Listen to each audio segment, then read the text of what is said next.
할렐루야. 주 예수 그리스도의 은혜와 평강이 말씀을 듣는 우리 모든 성교중앙교회 성도님들에게 임하게 될 줄 믿습니다. 인생은 기다림입니다. 한없이 끝없이 기다리는 것이 인생입니다. 부모는 자녀를 기다리고 자녀는 부모를 기다립니다. 신부는 신랑을 기다리고 신랑도 신부를 기다립니다.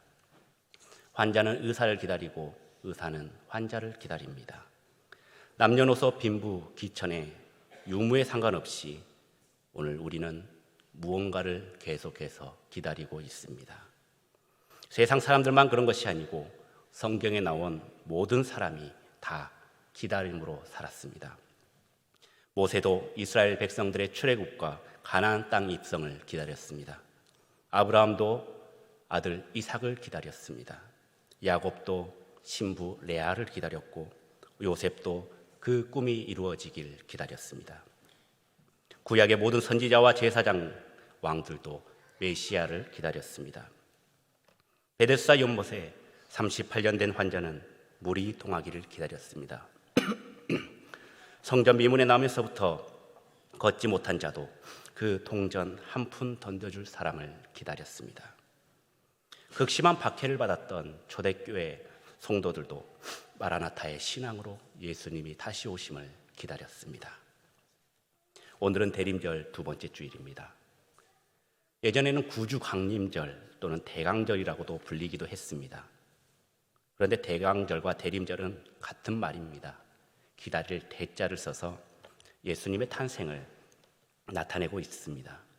한자어로 대림이라는 말은 오심을 기다린다라는 의미가 있습니다.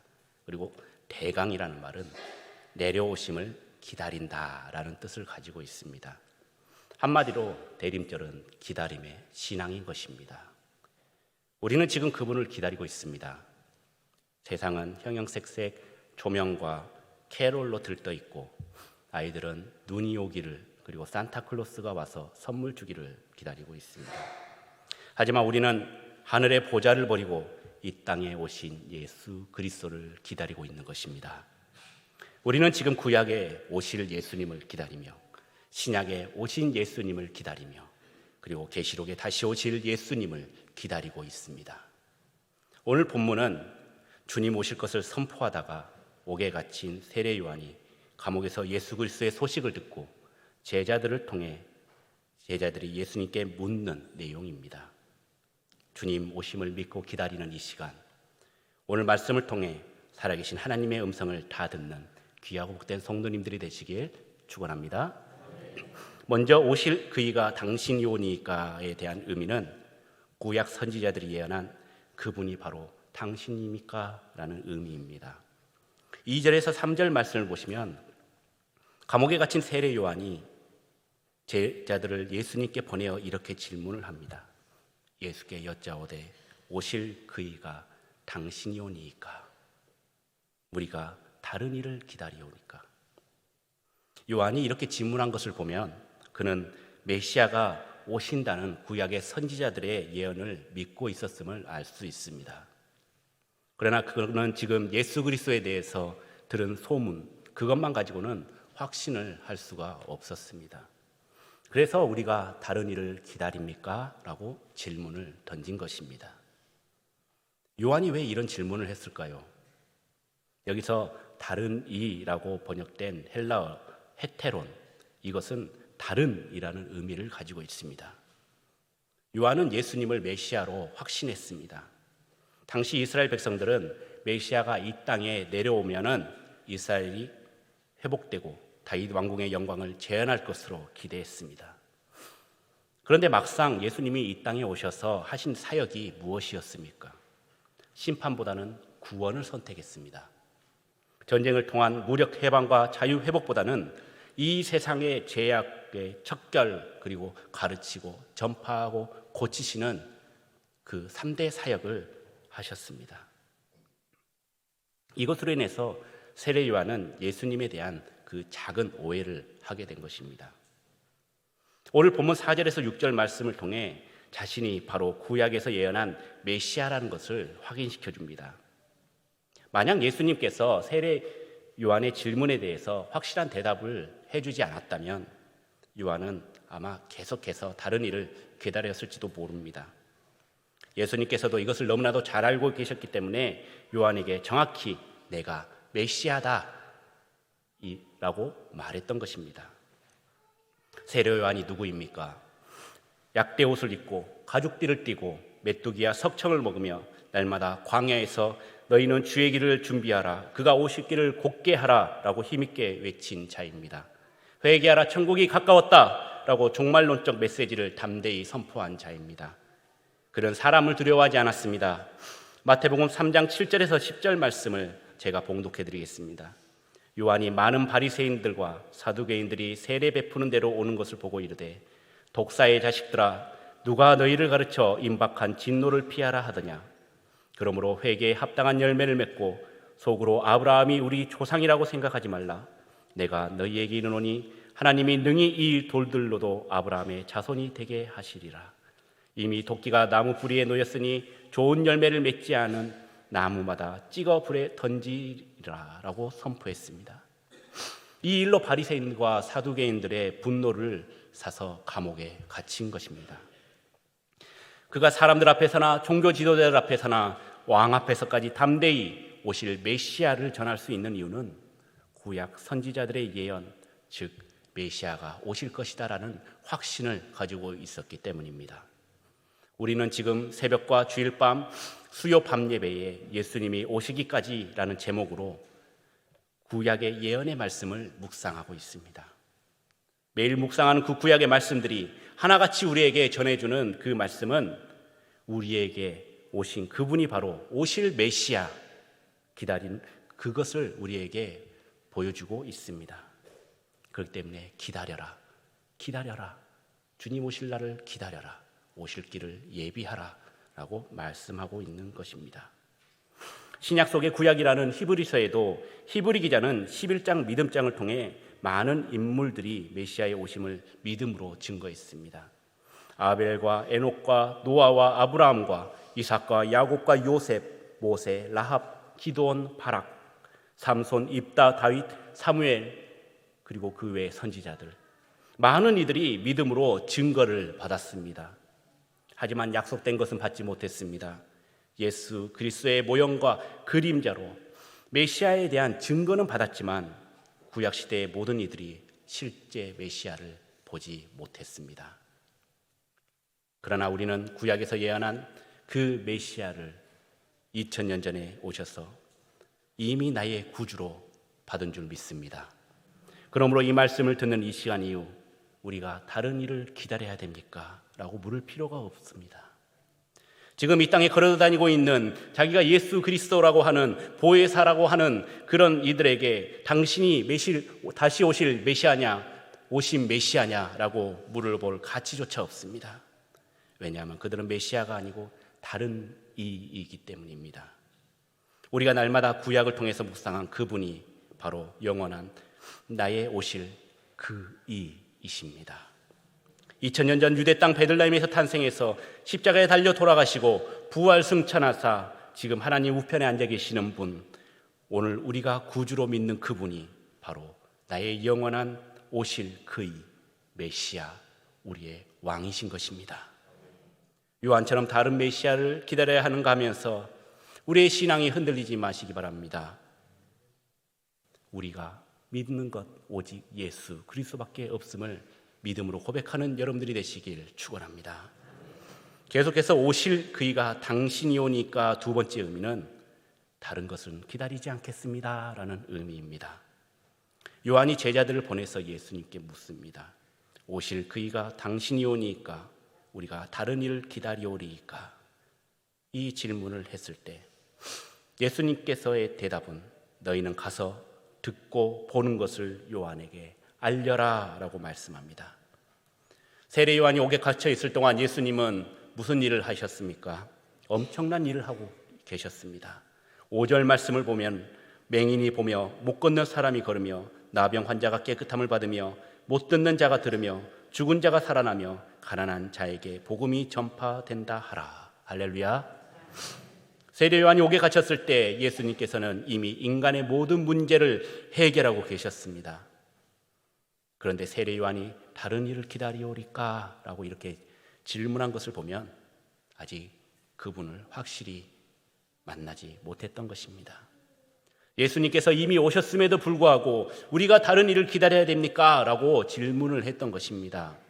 사랑하는 성도 여러분, 지금 우리의 모습은 어떻습니까? 우리가 신앙생활을 한다고 하지만 예수님을 아직 인격적으로 만나지 못했고 예수님께서 행하신 그 엄청난 역사가 그저 옛날 이야기로만 들리지 않습니까? 그러다가 다른 곳을 쫓아다니고 다른 이름을 찾다가 잘못된 길로 빠지게 되지 않습니까? 그래서 사도행전 4장 12절 말씀을 통해서 다른 이로서는 구원을 받을 수가 없나니 라고 말씀하고 있습니다. 다른 이로서는 구원받을 수 없나니.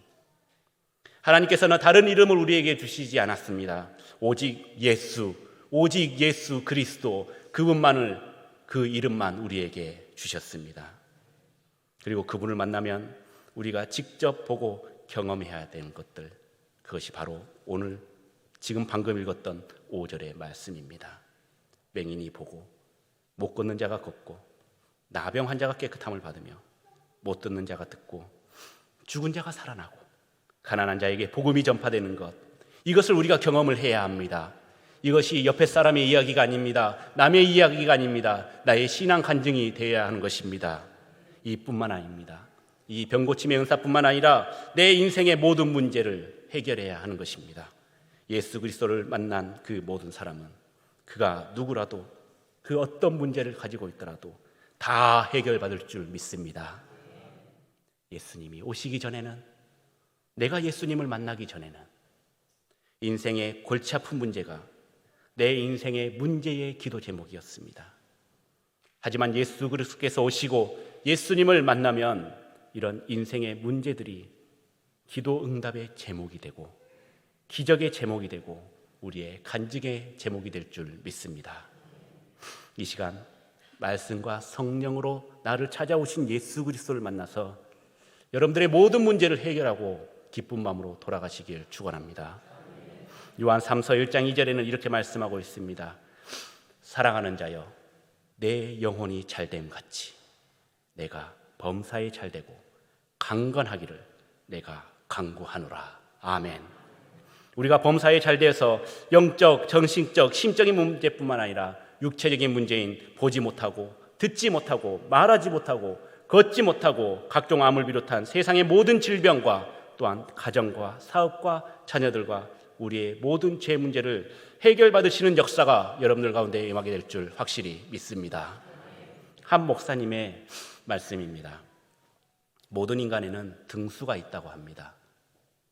1등 인간은 예수님을 잘 믿고 이 땅에서도 복을 받아 죽어 천국 가는 아브라함과 같은 인간이 있습니다.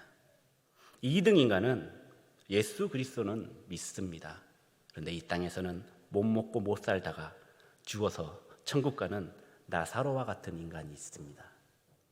3등 인간은 예수 그리스도를 안 믿고 이 땅에서 잘 먹고 잘 살다가 죽어서 지옥 가는 부자와 같은 인간이 있습니다. 그리고 4등 인간은 예수 그리스도를 믿지도 않고 이 땅에서도 못 먹고 못 살다가 지옥 가는 인간이 있습니다. 여러분들은 과연 어떠한 인간입니까? 물론 이것은 너무 극단적인 이야기입니다. 그래도 우리 성교 중앙교회 성도님들은 이 땅에서 예수 그리스도를 만나고 믿음의 신앙생활을 함으로써 이 땅에서 잘 되고 잘 살다가 천국 백성 되는 믿음의 조상 아브라함과 같은 1등 인간이 되기를 간절히 축원합니다. 여기서 우리가 꼭 기억해야 될 것이 있습니다. 예수님께서 주시는 치유와 회복의 기적이 대단한 것이고 우리에게 꼭 필요한 것이고 경험해봐야 하는 것이지만 이보다 더 큰 기적의 역사가 있다라는 사실입니다.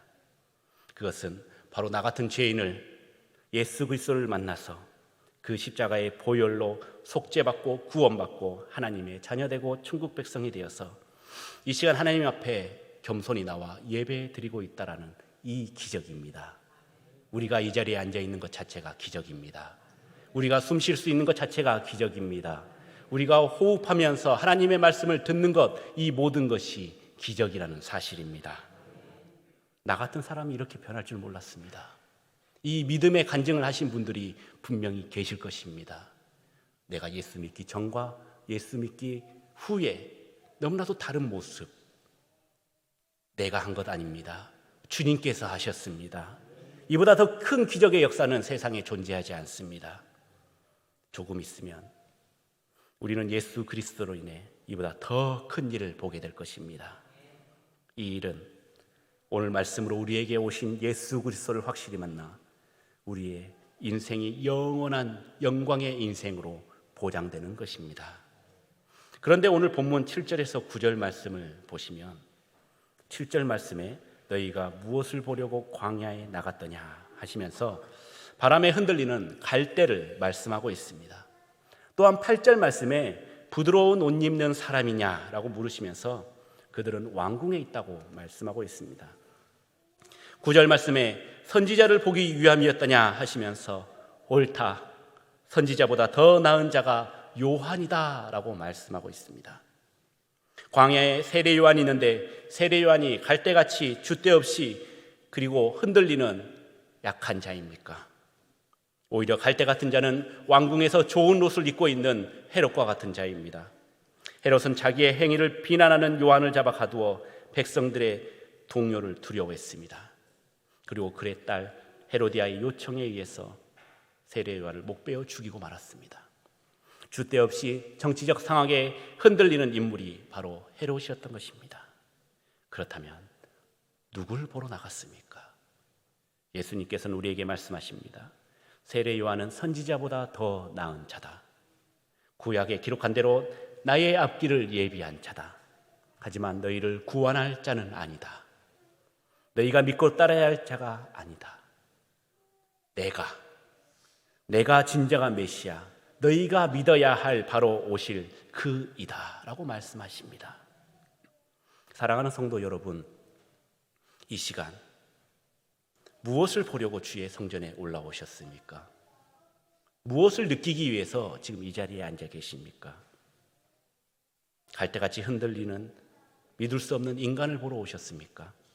부드러운 옷을 입은 정치인들을 보러 오셨습니까? 말씀을 전하는 목사인 저를 보러 오셨습니까? 아닙니다. 우리는 오직 예수 그리스도를 만나러 주님의 전에 왔습니다. 사람 만나러 온 것 아닙니다. 좋은 이야기 들으러 온 것 아닙니다. 내가 신앙으로 힐링하려고 온 것이 아닙니다. 메시아, 진정한 메시아 오실 바로 그 이 예수 그리스도를 만나기 위해서 이 자리에 오신 것입니다. 세상 죄뿐만 아니라 나의 죄를 지고 가는 어린 양 예수 그리스도를 이 시간 만나시길 바랍니다. 세례 요한은 예수님의 말씀을 듣고 새 힘을 얻었습니다. 다시 한번 믿음의 확신을 가지고 있었습니다. 오늘 우리에게도 이 복음을 듣고 예수 그리스도 나의 주님을 확신하는 복된 시간이 되길 주님의 이름으로 축원합니다. 오실 그이가 당신이 오니까의 마지막 의미는 다시 오실 예수 그리스도가 바로 당신입니까? 라는 의미입니다. 13절의 말씀입니다. 모든 선지자와 율법이 예언한 것은 요한까지니. 모든 선지자와 율법이 예언한 것은 요한까지라고 말씀하고 있습니다. 이 말씀은 무슨 말씀입니까? 구약의 모든 선지자와 율법이 예언한 것은 세례 요한 때 예수 그리스도께서 오심으로 인해서 모두 이루어졌고 이제 끝이 났다라는 것을 의미하고 있습니다. 예수님께서는 마태복음 5장 17절 말씀을 통해서 내가 율법이나 선지자를 폐하러 온 줄로 생각하지 말라. 폐하러 온 것이 아니라 완전하게 하려 함이라 라고 말씀하십니다. 구약의 모든 선지자와 율법은 2000년 전 예수 그리스도께서 이 땅에 오심으로 인해서 다 이루어졌고 다 완성이 되었습니다. 이 문제는 굉장히 중요한 문제입니다. 유대교와 기독교는 지금부터 2000년 전부터 계속해서 싸우고 있습니다. 전쟁을 계속하고 있습니다. 유대교는 구약에서 예언한 메시아가 아직도 오지 않았다고 주장을 하고 있습니다. 그리고 믿고 있습니다. 그래서 지금도 자기에게 오실 메시아를 기다리고 있습니다. 그러나 우리 기독교는 구약에서 예언한 메시아가 이미 왔다고 믿고 있습니다. 하늘 영광을 버리고 낮고 천한 인간의 땅에 오셔서 십자가에 달려 돌아가시고 3일 만에 부활하시고 40일 동안 이 땅에 계시다가 하늘로 올라가셨습니다. 그분이 오심으로 말미암아 구약의 모든 선지자의 율법이 다 완성되어 버렸던 것입니다. 주의 사자가 마리아에게 나타나 말씀합니다. 아들을 낳으리니 이름을 예수라 하라. 이는 그가 자기 백성을 그들의 죄에서 구원할 이심이다. 이 모든 일이 된 것은 주께서 선지자로 하신 말씀을 이루려 하심이니 이르시되 보라 처녀가 잉태하여 아들을 낳을 것이요 그의 이름을 임마누엘이라 하셨으니 이를 번역한즉 하나님이 우리와 함께 계시다 함이라. 아멘. 구약의 선지자들의 약속이 모두 다 이루어졌고 성취됐는데 우리가 무엇을 더 기다려야 합니까? 하나님이 우리와 함께 계시는데 무엇이 두렵습니까? 무엇이 걱정입니까? 예수님의 초림에 대한 예언은 구약에 191회 등장을 합니다. 이 예언은 예수님의 초림하심으로 모두 성취되었고 완성이 되었습니다. 십자가에 달려 3일 만에 부활하신 예수님을 기다리는 것 우리 아닙니다. 이제 우리는 다시 오실 그분을 기다려야 합니다. 신약 성경에는 예수님의 재림 약속이 300회 이상 나옵니다. 신약 성경 전체에 25분의 1이 예수 그리스도의 재림에 대한 예언입니다. 25장 넘기면 예수 그리스도의 재림이 나오고 25장을 읽으면 예수 그리스도의 재림이 나온다라는 의미입니다. 예수님의 재림이 없는 성경은 요한 2서, 3서, 빌레몬서, 갈라디아서, 예배소서 이 5개뿐입니다.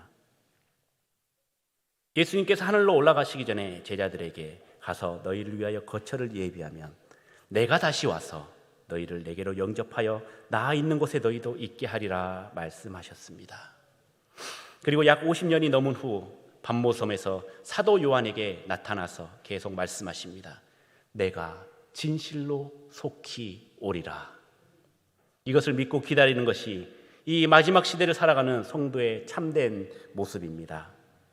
다시 오실 예수 그리스도를 믿고 흔들리지 않고 굳건한 믿음으로 이 세상에 살면서 하나님의 복음을 전하는 것이 바로 종말론적 교회의 사명인 것입니다.